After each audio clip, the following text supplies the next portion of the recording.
What's up, everybody? So we are back with another season of The Jungle. And, I initially, when I started this project, I was looking for great guys in the community who have struggled with some adversity and overcome obstacles in their life. And I had always seen Kenny in the distance. I knew about Kenny. I never knew him, but we would be at events in Akron. My wife grew up in Akron, and she's the one that kind of got me hip to Kenny. And I remember reaching out to Kenny, and immediately within 24 hours, he messaged me back, and he's like, "Yes, I'll absolutely do this show with you." It's taken me a while to get him on, but hey, he's a busy guy. So without further ado, guys, this is Kenny Lambert, just a dad from Akron. How you guys doing? Welcome down here to the store. It's a pleasure and honor to be on this podcast with Chris.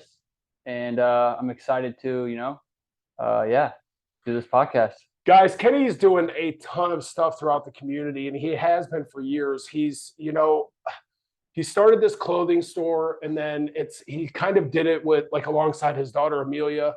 He is what a dad should be. He is what a father should be. He's done all this for his daughter. He's starting a project across the street called Jadfa House. Basically, it's going to be a place for meetings and sober meetings, things like that. I'm going to let him explain a lot of that. We're going to get into that. He just completed. You just launched the movement, did you not? Or the movement's been out for a minute? Yeah, so the movement was like a documentary we filmed for 2 years. Okay. That came out October 1st, 2022. 2022. So, yeah, okay. 22, yeah. Okay. So it's been out for just over a year. Okay. Yeah. So needless to say, he's been in the headlines recently. He's won a bunch of fashion awards throughout Akron. He's just doing great things. But I want to kind of back things up a little bit, and I want everybody to know who Kenny Lambert is. So why don't you go ahead and just let everybody know, kind of what your backstory is, what kind of trouble you got into, and that's obviously not the focus. Yeah. Why don't you tell everybody who you are? Yeah, for sure. So first and foremost, Kenny Lambert, just a dad from Akron. And so who Kenny Lambert used to be, right? So I grew up here in the Akron Kenmore neighborhood, right here, Kenmore Boulevard. So early age, got into skateboarding, playing sports. Shortly after that, became, running the streets, drugs and alcohol, the lifestyle of that. Just always hanging out with older people. And growing up, I was the only one of my friends who grew up with a present father here in the neighborhood. And growing up as a kid, I despised that, because I'm like, all my friends would get in trouble, and they'd just get street cred. Yeah. It's like they get slapped on the wrist from their mom, and then sent back out, and then I would have consequences, you know. So growing up, I took that for granted. But what I have realized as I grew up and got sober, I gained a lot of ethics, work ethic from my dad. Morals, how to be a good person. Yeah. And a lot of my friends growing up, watching them grow up as well, they're less fortunate and didn't have the work ethic, It's super funny you say that, because I kind of feel like we're in the same boat there. Yeah. I had a dad. A lot of my friends didn't. And my dad, he was an amazing role model. Right. Wasn't the best dad, Yeah. but that's okay. Nobody's perfect, Sure. But it's the same thing. He instilled work ethic. He instilled morals. He instilled what a man was supposed to be in a household. Right. And I think that carries alongside of the fact that you have built this alongside your daughter. And we've had the conversation, and we'll get into it, but your motivation for doing all this, right, that kind of piggybacks on the fact that your dad instilled those morals and those ethics. Yeah, for sure. Yeah. So go ahead, keep going. Yeah. So growing up in the neighborhood, it was very easily accessible to the lifestyle of drugs and alcohol. Growing up, I was very naive. But once I crossed that imaginary line and started experimenting, it was everywhere. I realized I'm wow, I grew up next to this meth house. I didn't even know it was a meth house because I was so naive, But once I started doing drugs and encountering those, scenarios, I'm wow, this has been here the whole time. And I just grew up, oblivious to it. I started drinking about 15, 16 years old, and quickly sucked up in that lifestyle. I loved it. It was an escape. I fit in, and I just thrived off it. Encounters with the police, all that different stuff was it was the lifestyle, just trying to escape, and I beat the system type thing, right? And until I didn't beat the system, and I was in and out of jail. And the addiction, escalated from just drinking and smoking weed to opiates, Xanax, heroin, every drug. I've experimented with every drug. Yeah. I'm the type of drug addict that has to Try them all. and I try them on, then I have to try it twice. Yeah. So it's like if I have a horrible First time experience, didn't go well, we're gonna so it's like just to be sure. just to be sure, yeah. So, and that's the thing is and then all those morals and stuff that was instilled as a kid growing up, those didn't really matter, because I felt like I was already a disappointment. Yep. I felt like I already failed. So like that, putting that into my body helped me, forget and just to numb the pain and the feelings of like, I'm a failure. Do drugs. Oh, I feel great, until the next day. And then and like you just said, I always refer back to, I always had a line. Yeah. And my line was, and I think this holds true for a lot of addicts and a lot of people in general. Once you cross that line, you'll do just about anything. Yeah. And mine was always putting a needle in my arm. I was always like, I will never do that. That's gross. Junkies do that. Yeah. And before I knew it, I had a needle in my arm. Same. And shortly after that, I was booting doors in. For sure. So it's very relatable in that aspect. But like you said, you have these morals, and then you're stomping on them. You're trudging through them.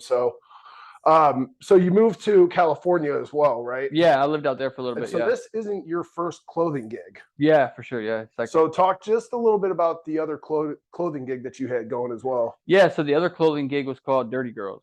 Okay. And what that was I pretty much just created and designed vulgar clothing. Okay. And I was in the lifestyle of partying. I was in the middle of like my addiction, so I was like, and it had started like the complete opposite of what this is, a movement of chaos. Turning people out on drugs, renting out clubs in Akron and having different artists come headline and local artists open up, and we would destroy the club. It was 600-700 people would show up. It'd be insane, but that's like it was just crazy. It was like this crazy, like I guess like a movement, like the complete opposite of what this is.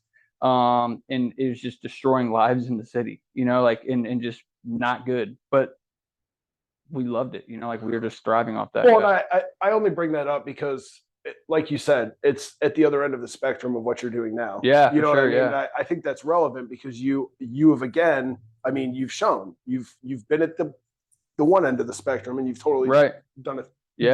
180, and now you're up here making positive changes in the community. So okay, so what, after California you came back, what was kind of so like California was like this pivotal moment where I thought like geographical like change and cure would fix me, so I'm like struggling here in Ohio, DUIs, got my first felony, and I'm like, like addicted. I didn't really know what addiction was, I just knew like I was like in this lifestyle, and I never experienced withdrawal and stuff, so I'm like, I'm gonna go to California, I'm gonna stay out there with my homies, and I'm just gonna get sober. Like I just wanted to like get off the pills, I'm still gonna drink this and that, go out there, have the seizure on Venice Beach from the withdrawals, die for 4 minutes, get brought back to life.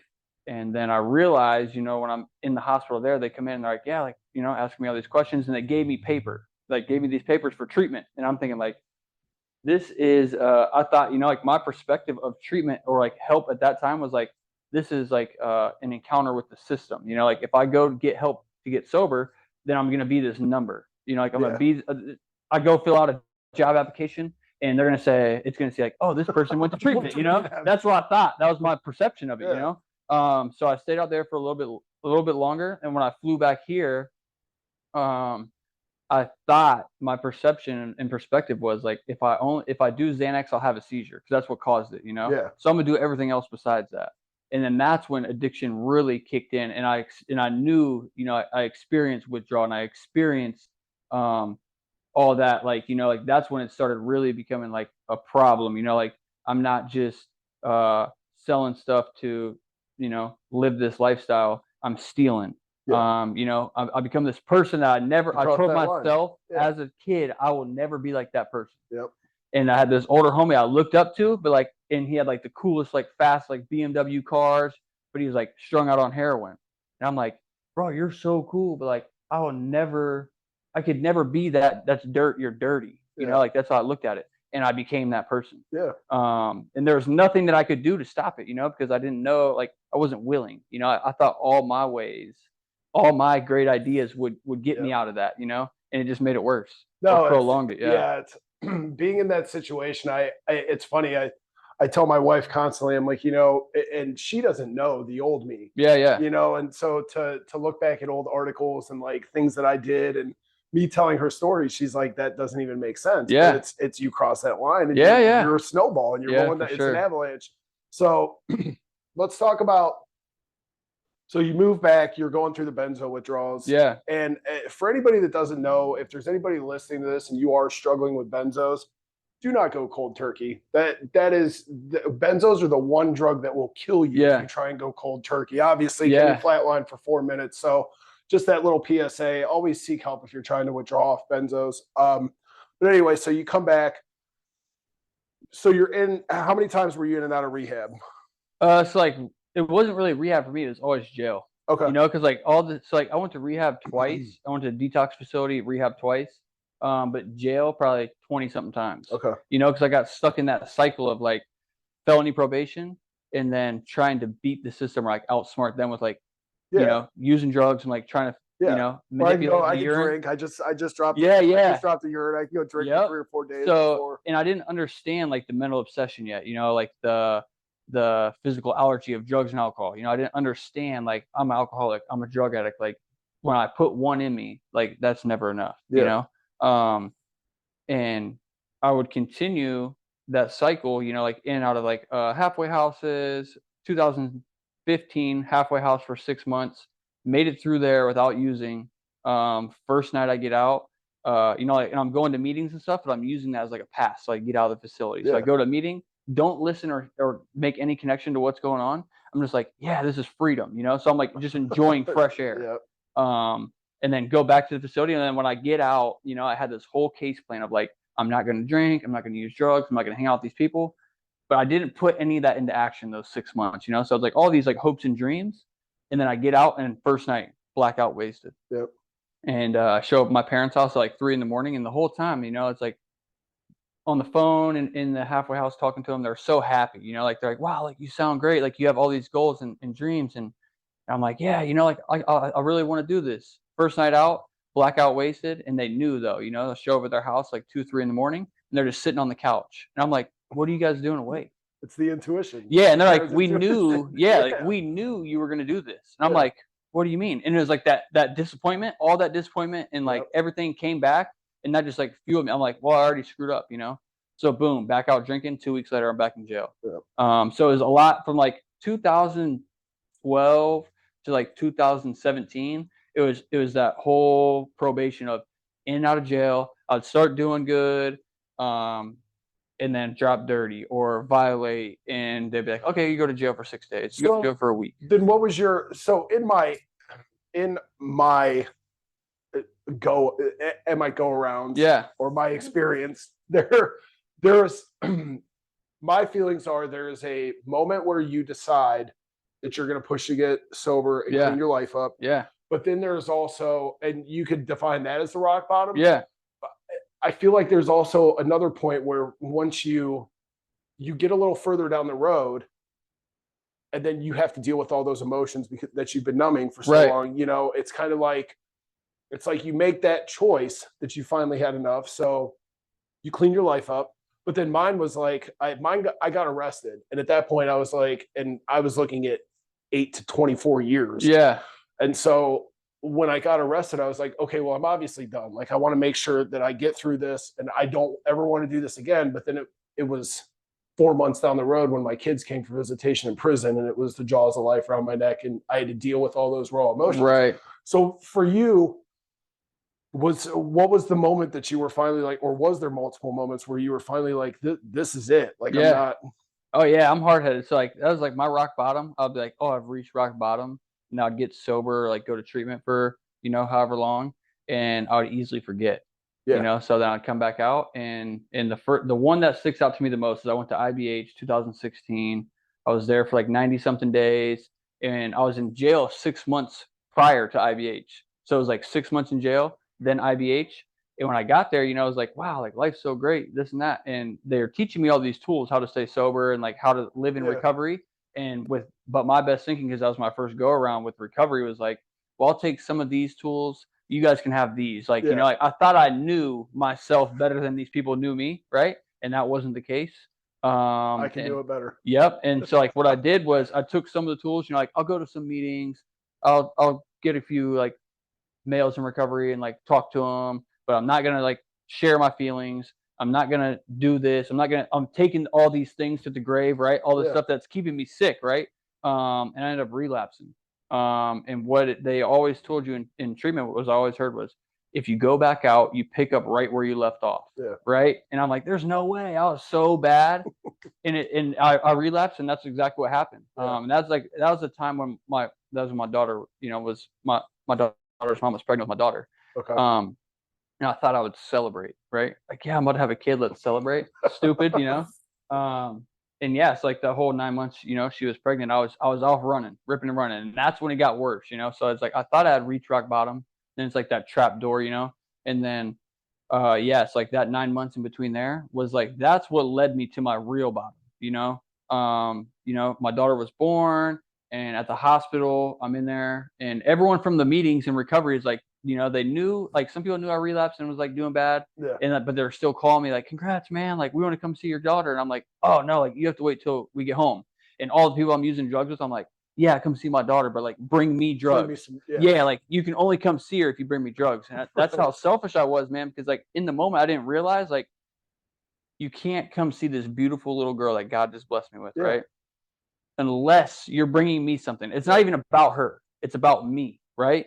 And like looking back, it still always gives me the chills. Like it's like looking back, like that's how selfish I was, So and when did you come to that like realization of that? So like the realization was, like it was still like I knew like the first 9 months she was born, I had all these like moments of clarity, like like wow, like I'm like with my daughter, I'm like, and I'm still like I'm like leaving her in the room to go smoke dope in the other room, and I know this is not right, and I feel like I'm the worst dad in the world, right? And I like cry, and I just felt so bad. I'm like, I'm like, my daughter doesn't, like I didn't grow up with a dad like this, like my dad was present. My dad gave me the best life, the best he could, and I'm like, like who am I? Like this is not who I'm supposed to be. And I ended up, like praying. I ended up getting kicked out. I'm homeless, and I'm praying every night, like, God, if I have purpose, put me in jail. And I never prayed to go to jail. I always prayed to get out. Right. Like, God, get me out of jail. I promise I'll do everything right. God, put me in jail if I have a purpose, because that's how miserable I was. And I prayed that every night, and then I ended up getting arrested. And because the other option was suicide. It was like, put me in jail or I'm going to commit suicide.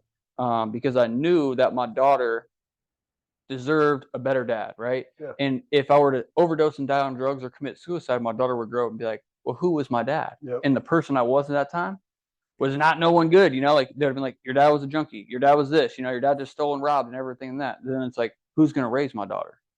There were so many times that I contemplated suicide, prayed that God would just take me, prayed that next needle I threw in my arm would like just take me out the game.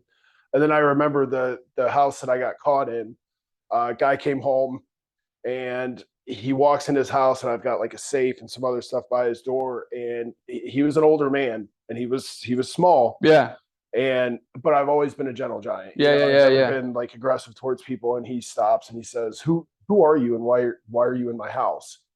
And I broke down, dude. I started crying, not because I got caught. Right. I was upset because I knew what I was doing. I hated myself. Yeah. I wanted to die. You know what I mean? And it was almost a sheer relief. And I went out and I sat on his front porch with him, and he actually came out and put his hand on my shoulder, and he's like, "You're better than this." He was like, "Whatever you're going through," he's like, "it can be better on the other end." So that always stuck with me too. That's just one of those weird like God stories. You know what I mean? Yeah. So Amelia's born, and you've got this. You have this new baby girl, right? And I want to touch real quick. I heard it was a speech by Dana White, UFC Dana White, and he talks about how your life isn't your legacy, your family is your legacy, your kids are your legacy. And I think coming from a family where your dad instilled those morals, those types of beliefs, he talks about where how you raise your kids and what kind of parent you are, and if your kids are accepting of you, that leaves your legacy. Right. And I think you're doing just that. I think you're not only are you doing just that, but you're showing and encouraging others. I mean, just the dad from Akron, Right. you know, that's a huge statement in itself. Yeah. And you've always got your little girl by your side. Right. And there's so many fathers out there that aren't present. So it's just another one of those little like things that you're doing that I picked up on very quickly. So tell me about your relationship with Amelia. Yeah. So it's like, I don't know, there was something that clicked whenever she was born. You know, like the first time I held her, even though I was like out of my mind and this and that, there's something about like that special bond. Yeah. You know, like especially with a girl. And I always tell people like God gave me a girl to like inspire me to like, you know, be a better person. Because if I had a boy, you know, I'd be like, yeah, go piss on the wall. You know, like it'd have been like my homie versus like, you know, like I wouldn't have been a protector, you know, like to the extent as I am. So like the bond with her, you know, it's like even like in addiction, it was like, you know, like we had this special bond, you know, and like I think that's what made me feel so guilty. You know, it's like you deserve better, and like I deserve, you know, to be a better person, and I have responsibility. So like going to treatment, getting sober, coming home from treatment, 30 days, like 30, 40 days sober, like the tables turn, I'll become like full-time dad. So I have my daughter 6 days a week, you know, like because I'm a responsible person now, you know, like people see, because I'm like, everyone's like, yeah, how long are you going to stay sober this time? 30 days, 60 days, like talking shit. And I'm like, I don't know. We'll see, you know, because I don't want to, I had sold people so many dreams. That's all, yeah. Yeah, I'd sold people so many dreams of like, I would tell them this beautiful vision or plan of like what I plan to do, and I would fail. Yeah. And then it's like people were setting expectations, you know. So I just said, I was like, I don't know, I guess, you know, we'll see. We'll see, you know, and I use that as like motivation and fuel to like, you know. So I had her every day, and I'm taking her to meetings. I'm taking her to church. I'm taking everywhere I went, I took her with me.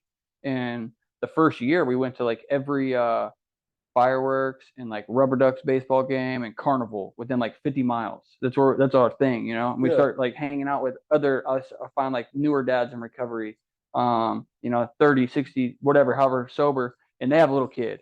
So we're like ganging up, and like it's like this little like dad gang, right? And we're going places and like spending time with our kids and just and building those relationships and being present dads. And that is like that was like the foundation of like being a dad.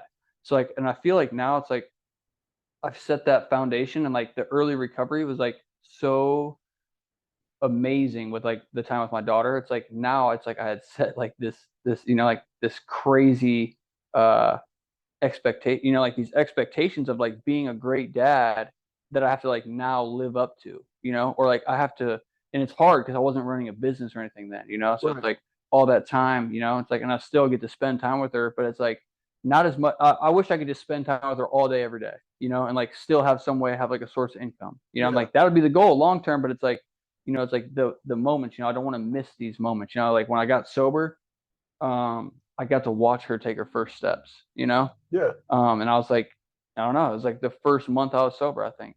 First month I was home. And, you know, like to watch her talk and watch her gain this personality, you know, and like become this little human being. You know, it's a beautiful thing. So like that relationship is like I would give away everything in the world. Well, yeah, you know, it's like to like, you know, but it's like, you know, it's like, yeah. So it's like I just like try to recognize like where I fall short and like recognize that, and then like how can I do better, you know. So it's like, but you know, like our relationship today is great. Like we hang out every time we see each other. I always see the post. Yeah, it's like, you know, it's like we have the most fun. Like I wouldn't trade it for the world. And now she's like getting into skateboarding, you know. It's like that's what I was a skateboarder. So it's like she's a natural. Like we went to the skate park like a month ago. I was gonna say, you guys were just at the and she just gets on the skateboard and she's pushing and she's riding and she like hits the ramp and like bends her knee. No. It's like or maybe she was going up a ramp. Okay. So like that picture that you're talking about is like her on top of the quarter pipe. It was like a picture to like trick me. Like Christy was there. Okay. Christy took her like to the skate park, you know, because I was out of town, and she took her. And they're like, yeah, let's I was like, she's like gangster. Yeah, it's like, but she's like a natural, you know. She's never rode a skateboard, and she's just on cruising through the park. And I'm like, wow, like how do you know how to do these? And she's like, I just know. And I'm like, whoa, you know, it's like that was like the first thing is like, wow, like you really do like your kids encounter like your stuff, you know, it's nuts. So But I'd say, like the relationship is like, I just have that mindset. It's like, no matter how great things are, like no matter how great my recovery is today, or like my relationship with God, or like my relationship with Christy, or like anybody, it's like there's always room for improvement. Yeah.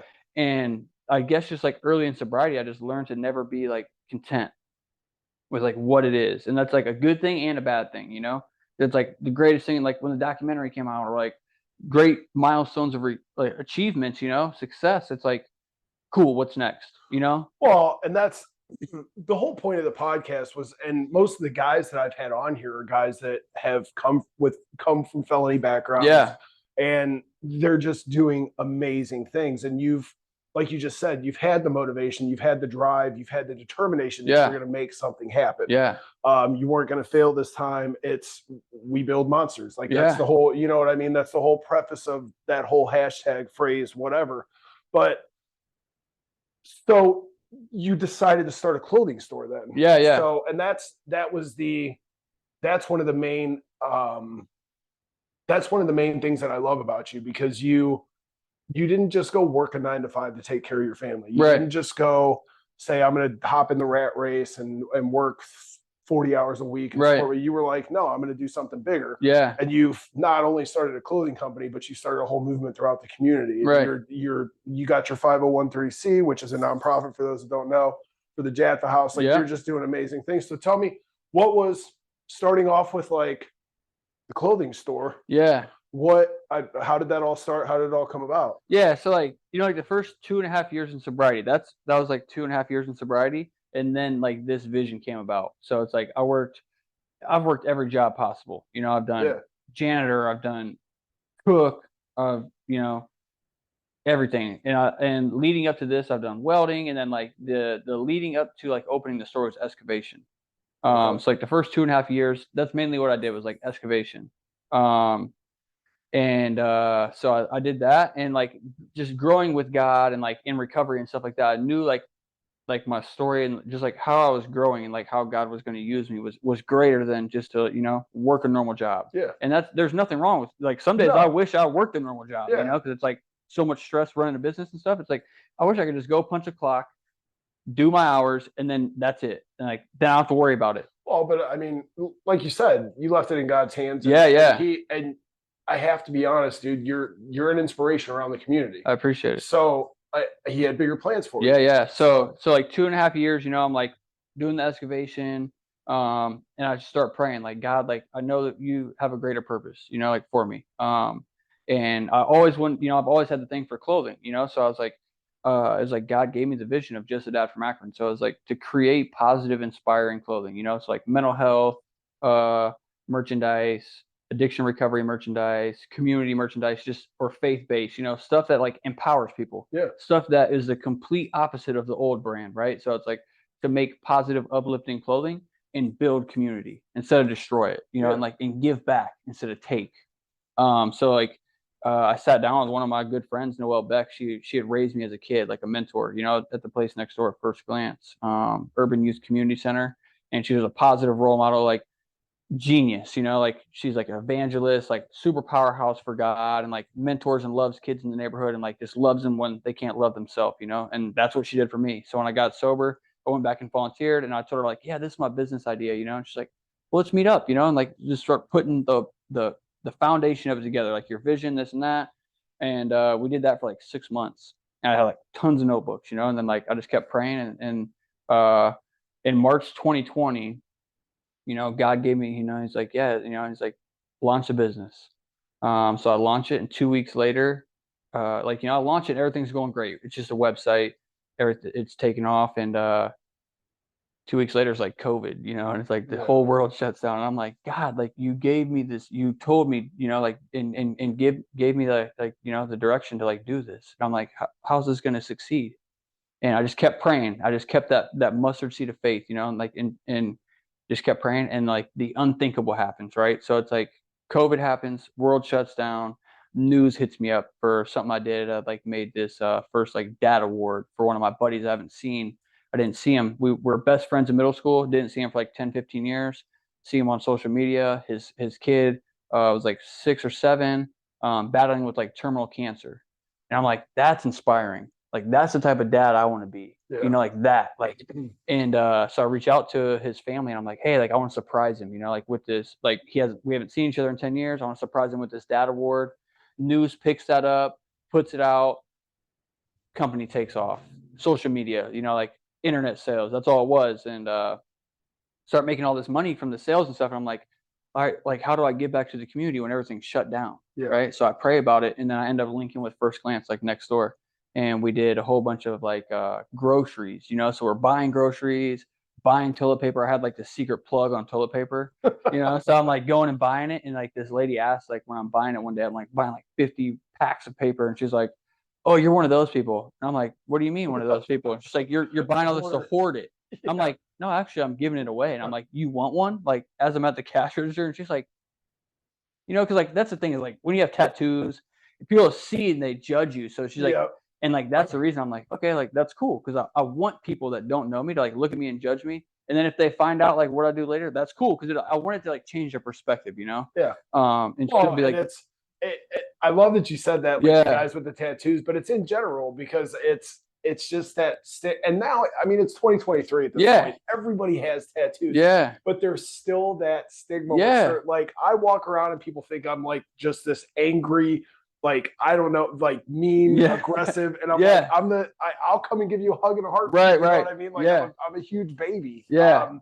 But yeah, it's so you're buying the toilet paper, you're Yeah. handing it all out. Yeah, and it's like that's how it's like that was like the first give back thing that I did was like, you know, so it's like because I wanted to create the clothing like apparel with purpose, you know, so it's Yeah. not just super cool clothing, but like it has a purpose, you know, so like to empower the person wearing it, to empower a random stranger that might see it walking down the street, but also it gives back, you know. Well, and it also gives talking. It's talking points. It's Yeah, conversation piece. It's like you know what I mean. You're wearing one of the shirts that have Yeah. something to do with mental health. Yeah. It's a segue into having a conversation. with Yeah, somebody, so. and that's the thing too is like and like that was very clear from like my vision from the beginning. It's like just a dad from Akron, right? So it's like it doesn't have to. It's not about being a dad, right? You know, it's like it is in a sense, you know, but like you don't have to be a dad to support. You know, Yeah. like you're supporting a dad that's doing stuff in the community, and like that was like a crazy like curve at the beginning. Was people were like, "Oh, I'm not a dad," or like, "I'm not from Akron," and this and that. I'm like, you know, people just it was so small and premature. People Yeah. couldn't see like the growth, you know, Yeah. of like what the purpose of it was. And then you know, like the news thing happened and the websites start going. So then we're delivering care packages to elderly, single parents, anyone who needed stuff. And I'm talking like businesses were hitting us up like, hey, like no one's coming in because it's COVID. Like we have 50 loaves of bread.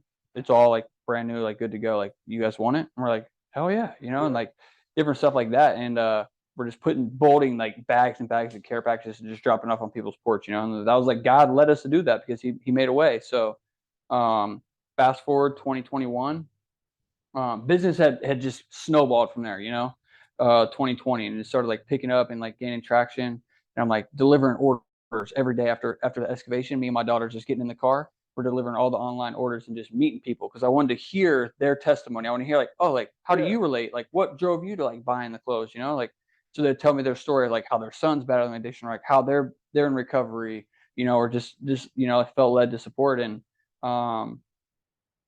so I'm like driving crazy, you know, I'm running real thin, working all day and then driving orders. And I'm like, God, like I need a storefront. Like if you see it fit, like make a way. Yeah. And I drove up and down Kenmore Boulevard every day. And it's crazy because like I was homeless on the street, you know, like I had broken into cars on the street. I had, you know, did drugs on the street, slept on the street. And then like now I'm looking for a business on the street, Right. you know, and it's insane. So I'm driving up and down every day and I start to lose hope, you know, like 2-3 months go by. I'm like, man, there's no way. Like, and I knew I just felt led. It was like God's like, you belong in Kenmore. And I started telling people like, yeah, I'm gonna open a store in Kenmore. And they're like, why the hell would you do that? They're like, there's no way it'll ever succeed. Like, do you see the neighborhood? And I'm like, I don't know. This is what I'm led to do. You know, this is what I'm supposed to I'm do. doing it. Yeah. I'm doing it. So one day I pull up with my buddy, my homie Steve, and we're sitting here at this light, and there's like a sign in this window, like before rent, for sale sign. And I'm like, oh, that's the spot. And he's like, I don't know, man. And I'm like, put the number in my phone, and it's saved in my phone already as new home. And my buddy's like, that's God. That's God telling you that's where you need to be. He's like, no, you were looking at the apartment upstairs. no, I was looking at the storefront. Okay. Yeah. So like, and I'm like, dude, that's crazy. You know, he's like, no matter what hoops you have to jump through, like, make sure you get that spot. So I call a landlord, meet up with him. And this place was abandoned. It was all boarded up, you know. So it was abandoned for 10 years. I like call him. I'm like, yeah, I want the storefront. And he's like, okay. He's like, you don't know what it looks like. I'm like, it doesn't matter. I'm like, I know this is where I'm supposed to be, right? So I meet him here, walk in, filled with trash to the ceiling, no electric, burning up couches, just disgusting, you know. And as soon as I walk in the door, I've seen the vision. I'm like, yep, this is it. I want it. I'm like, what do you want for it? And he's like, you can't even see anything. He's like, it's all barricaded with trash. I'm like, I just know this is where I'm supposed to be. And he's like, all right, well, let's do this. You know, he sells me on the apartment upstairs. Got this apartment upstairs, blah blah blah. I'm like, dude, if it looks anything like this, like, I have a daughter. Like, we can't live in something like this. Right. He's like, fully remodeled, super dope. You know, so he's like, moving that, I'll get you together with the store. So I move in up there, and that's where like the real test of faith comes in, you know. So it's like I move up there, and I think like, you know, everything's gonna be smooth and sailing, and landlord's like, yeah, like after you settle in, I'll write a contract, a lease for the store. And I'm like, all right, sweet. You know, months go by. I'm like, bro, what is going on with this store? You know, and he's like, you know what? I'll call you in 3 days. I'll have the lease. Calls me the next day, and I'm like super psyched. You know, I'm like, oh, that was quick, man. He's like, nah, I got bad news. I'm like, what? You know, he's like, the realtor like put the building under contract. He's like, someone's gonna be buying the building. And I'm like, dude, you know, I'm like, so I'm like, what, did you move me in up here to like get a few dollars? You Right. know, that's like my perspective. He's like, and then he says, Kenny, do you pray? I said, yeah, I pray. He's like, pray about it. If this is where you're supposed to be, everything will work out. And then I'm like, oh man, I'm so sick. I'm fighting tooth and nail. Man. I'm going to work every day. You know, I'm coming down at 5 a.m. to go to excavate. And then I'm coming back on lunch, and there's people here like laying out blueprints of what they're going to do to the building. And I'm like, there's no way. And I'm telling people in the community, and they're like, hey, we're going to pray for you. Like, we're going to pray. Like, that's where you get this spot. And like the whole church is praying, and people in the community are reaching out praying. And the landlord hits me up like on the 10th day, and he's like, yeah, man, it's not looking good. And I'm just like, I believe, man, like this is where I'm supposed to be. And I just kept praying. Day 14, he calls, and he's like, Kenny, I hope all is well. He's like, make your own lease. He's like, the financing fell through. The financing fell through for them to No buy kidding. the building. And I'm like, that's all I needed was like that little mustard seed, right? And I just held on to that and just kept praying and had faith. So it was off and running, you know. And I had this great vision of like, I'm gonna turn this place around. I'm gonna flip the whole place in a month and open the store, right? And God's like, nope, be patient, you know. And it was like like we had to get all new electrical, like breaker box was gone, like everything, you know, it's like probably infested with rats and crazy. So we get that, and so it was like, you know, the process of like truly appreciating and like making this place what it should be. And so like I start going to like try to find different stores in the neighborhood of like Akron or even Ohio that are like relatively like what I want to do, similar, you know, there's nothing around. So I did this interview with like a marketing company or something, and they like interviewed about just a dad from Akron, right? And they're like, yeah, like you should check out this guy. Like we interviewed him like last month, and he's in New York. And I'm like, read it. I'm like, wow, like this dude's doing like pretty much the same thing I want to do, you know? So I hit up, tell Christy and my buddy Sebastian, you know, uh, hey, we're going to New York. You know, we just road trip it up there. So it was it's a similar project in New York to what you're doing here. Yeah, so it's called Okay. Bronx Native. So it's like the Okay. same thing. It's like it's a clothing brand in the Bronx. Okay. And the dude Amari, he's super cool. He just creates clothes, and it's just all Bronx empowerment clothing, Cool. you know. And he just does community events. He does like, you know, same thing I do. And we went up there, and the store is like off the chain. You know, it's no bigger than this area here, and it's just covered in graffiti and like super dope stuff. You know, like people come in and sign the walls and like all different street signs and stuff. I'm like, bro, this is dope. This is how I want to do my store. I want to make my store empower like community, right? So then I come back. We, you know, we for the first like 2 months of like the renovations in here, we just ran an extension cord from upstairs and plugged in spotlights because we didn't have electric, you know. Yeah. And painted all the walls, and then I start hitting up different artists in the community, you know, like, yo, like, oh, you want to do a mural? And they're like, I'd love to do that, you know. I'm like, sweet. So they come in, and I just get every mural in here is a different artist. You know, that's how I want to be. Like the store is built by the community. Cause like when we started doing this, people were just randomly showing up like, hey, I got tools, or show up with random sheets of drywall. Like, hey, like I know we don't know each other, but I just felt led. Like God sent me here to help. And I'm like, No, I was watching a bunch of your videos on YouTube, and there's a bunch of videos of like putting stuff together. yeah, yeah, And your dad award was on there and stuff like that. But yeah, it's wild. Like it's I don't know, man. You know you're doing a good thing when the community shows its support. yeah, You for know? sure. Yeah. So you come back, you put the store together. Tell me about like how did that snowball at that point? Was because COVID was still going on, right? Yeah, so like a little bit, but then like that's like when the wave of like COVID, you know, it's like everyone's like COVID's not real, or like, you know, some people wear masks and this and that. I never got COVID. So to me, like, you know, but like everyone I know, like all my family and everyone else did. And so like, yeah, you know, it's just like if you want to come hang out, you know? Well, and the last time we talked, so it's also kind of just a hangout spot too. Yeah, yeah. You've got like the little baby kids that were Yeah, around the yeah. neighborhood that come down Yeah. here, and the little like the few times that I've been in here hanging out with you, it's just random people. Just they don't even. It's not even like hey, I'm coming in to get a T-shirt. They're just popping in to say hi and hang out. Yeah, it's for sure. It's the community. It's the AA community. Mhm. It's no, it's a truly amazing thing what you're doing here. So I do want to talk about let's talk about the movement real quick. Yeah, yeah. Because obviously it's been out for a minute. Yeah. What inspired you to do that? Like what was the whole purpose behind the movie? Like the documentary? Yeah. So crazy. Before the store opened, random video dude hit me up on Facebook, right? And he's like, hey, I have my own equipment. Oh, da da da. Like I see, you know, like you're doing all these things. Like I want to shoot like a quick 2-minute video for you for free. And I'm like, okay, sweet, right? So he comes, we start filming one day, and then he's like, yeah, well, I got to come back tomorrow and get some more stuff, you know?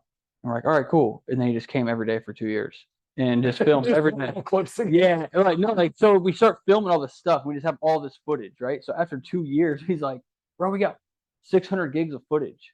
Like, what are we supposed to do with this? I'm like, bro, I don't know. You're the video dude, you know? Like he's filming everything, like building the store, the events, printing clothes. He just becomes a homie, you know? Yeah. He just comes every day and hangs out.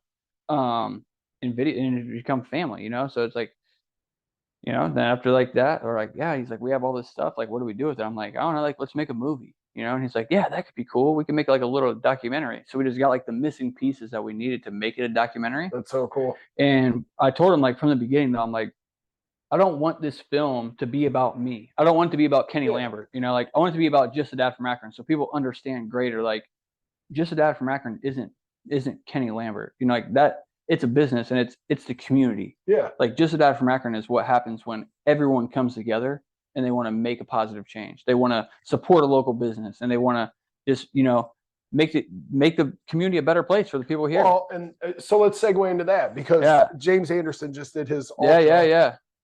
You guys raised what? It was 30,000. It was 20, yeah, 20,000 total, yeah, for Jadfa House. So for nobody that's kind of up to date with what's going on over here, explain what Jadfa House is. Yeah, so like what the Jadfa House is, like the store has become like this huge safe place, right? So like meetings, we started doing meetings here, and then like you have like pop-up lemonade stands from the neighborhood. Yeah. So I was in here the one day and some guy came in and he was like, I'm here for the lemonade. And you're like, oh man. I'm Yeah. So it's like that's the thing, is like with the store, it's not just a clothing store. So it's like a communal spot, right? So like anyone that has like a business or whatever, I want to give people opportunity. You know, it's like that's why I have this place. God gave me this place to give people opportunity, and like to not just to be selfish and use it for myself. Yeah. So people do different pop-ups here and stuff. So like we started the AA mental health, like sober support mental health meeting on Fridays, and it grew rapid, you know, so it's like 60, 70 people. And like it used to be just in the store, and then we outgrew the store. Yeah. And in the summertime, we'll do it outside. So the Jadfa House came along, meetings going, like we're running out of space, you know, and we're praying like, God, like how can we continue to do these meetings and we can't facilitate them here? Yeah. And after the documentary, someone reached out and they say, hey, I have this building, I want to give it to you. And I'm like, well, I already have a building. Like, I don't need it. Thanks. You know, like, and he's like, no, like you have to take this building pretty much. Like I feel led to make and I'm like, I don't even know what I could use it for, you know? And then that was like around that same time, like in December, that's when the meeting started growing. So it was like October to December. And it's like God just answered that prayer, like, whoa, like, and my brain sometimes I'm like so busy I can't fathom like this is the opportunity right in front of me. Like here's this building, use it for like for the meetings and stuff. So that's what it ended up growing into. We prayed about it, ended up getting the building, put in the nonprofit name, started the whole nonprofit thing for that over there. So what's the building going to be used for? Yeah, so it's going to be used for meetings, Okay. so it's going to be every day of the week is the goal, and then all like meetings throughout the day. So it's going to be like a hub, for recovery or faith. You can go in, attend a meeting, you can go in and host a meeting. There's going to be all different resources for sober living, felony friendly jobs, resources for like anything that pretty much anyone in recovery or not can use to, prolong it, and be a better, better their life. So yeah, and then like Christy, so she's the one that, she's taking over on the Jadfa House type stuff, as far as like the marketing, just really everything behind it. I'm just like the face, like just a dad from Akron.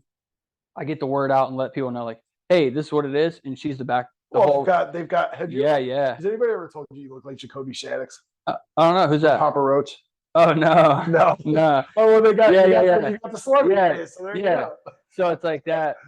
It's like like she's the brains behind all of it, and like that's cool because then it's like I have the store and I have like a million things going on here, and she still helps here too. So it's like anything with like the Jadfa House is like her whole gig, like she's the brain. She knows about nonprofit behind stuff. every great man. There's a great woman. Yeah, for sure. And it's like that's the thing is like it's like I had never had a relationship like that ever because it's like all my relationships were toxic, people just like me. And then I get sober and it's like I find a woman that loves God, like a woman that wants to do community work, like side by side, like in the trenches of like passing out Christmas presents at 10 degrees. Well, it's the same that goes with me and my wife. And it's having a wife having a partner that's willing to build with you instead of kind of be stagnant on the one side. That can make or break, and that can build you, or it can tear down a kingdom for all intents and purposes. No, I owe a ton of my success to my wife. For sure. Same. So when is Jadfa House set to be complete? So that's like this, like over there, we're aiming for spring of 2024. So like in 2024. But it's like the whole process of just like the store, completely abandoned over there for like 8 years, filled with trash, completely. It was all gutted, no electrical. So we're doing all new renovations. So we're on that, on the hiatus of, like our goal was to like open it in the fall. Like when we first got it, we're like, oh yeah, this would be easy. This would be quick, do all this and that. And it's like, nope. So like we got like new windows, we got new electrical. We're on the process of like getting it all done. So we're hoping for spring. Right on. Yeah. So, and just for anybody that's interested, if you are interested in hitting the Jadfa House, the way that's going to work is they're going to have sign up logins or sign up sheets, correct? Yeah. It'll be like a website. Set appointments, set your meetings up there. I don't know if you're doing it online, but it'll all like as we like it unfolds and more information as it unfolds. Is there anything else you want to talk about? No, man. Yeah, I think it's cool. It's cool. I'm going to talk for a second because I like to hear myself talk and I like to give guys praise that deserve praise. I think what you're doing, man, is one of a kind. I think you are probably one of the most genuine guys I've ever met in my life. I appreciate it, man. I love watching everything from the Jadfa House to just from the shop to just everything, the James Anderson Ultra, and I've just recently like met you, like it's only been 2 months that you and I have been it's like forth.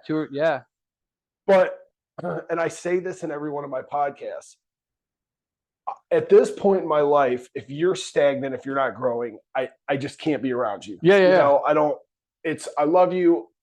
I'll dab you in the street. I'll give you a hug at the gas station. You're still my dude.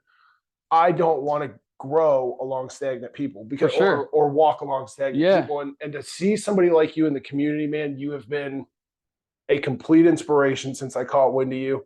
I remember her and I were walking through, it was one of the events downtown. And you were in a booth off to the side. And I asked her, I said, have you ever heard of that guy? And she goes, yeah, that's just the dad from Akron. And she started telling me about it. Well, that was about a year before I had actually like decided to do the podcast. Yeah, and yeah. started looking into things. And I very clearly remember it was when I first started looking for guests, she told me, she said, you need to reach out to Kenny. She said, get Kenny on the show. He would be a great guest. Yeah. And after I started reading about you, looking into you, I was like, this guy's an absolute monster. Like I love everything that you're doing. You're just doing amazing things. So I appreciate keep doing what you're doing.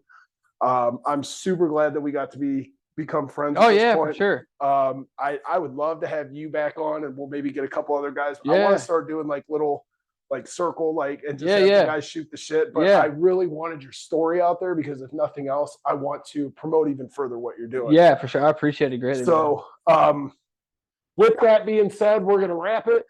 Guys, Kenny Lambert, he's under the plug on the website. So if you want to go check him out, or you can check him out at Just a Dad from Akron. It's what? Just a Dad from Akron. Just a Dad from Akron.com, Instagram, Just a Dad from Akron. I'm gonna start getting more like on the YouTube videos. I've been like lazy, you know. Yeah. So Jadfa House also has a website, correct? Yeah, the jadfahouse.org, and then on Facebook, the Jadfa House. So like the Jadfa is Just a Dad from Akron abbreviated. Okay. Jadfa House, yeah. So I encourage all of you to go check them out, guys. I appreciate all of you checking out the season premiere the premiere for season 2. I am so thankful you came on. I appreciate it, man. I'm thankful for you. Awesome. I want to promote you even more. You've done an amazing job of promoting yourself, but anything I can do, even if it reaches one other person. Yeah, I appreciate it, man. Same. So, I'm all excited. right, guys. Yeah. We love you. We'll catch you on the flip side. Shut the fuck up!